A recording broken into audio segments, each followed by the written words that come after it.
Ari vahoaka n'Antananarivo ikadona Tsoela rombe folora sisa ilay fotoana ndrasa na le fananambarana teny am-piandohana fantatra izy tsapanay atsam'izay ny fanotokodonana ny safidy mahoaka na ny alabato na ny osoka amin'ny fifidianana zay na tonga anay nanao ireny fanambarana rehetra ireny ankehitriny nefa mbo fanamafisana izany rehetra izany dia tonga eto am-pelantanana indray koa ity lista ity izay manambara anaran'olona somary mitovitovy daholo karapanonjon'olona nefa anankiray ihany ary afaka mifidy amin'ny propifidianana maromaro ireto olona vorayanay reto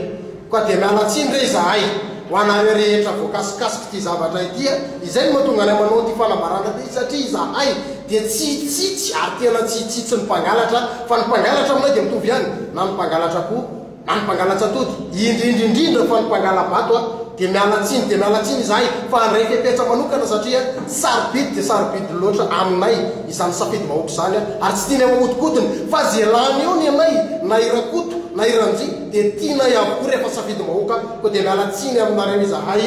vonona satsy vonona vonona satsy vonona yaro saty aro vonona ny aro safidy mahoaka tanteraka izay misaotra indrindra tompoko lasta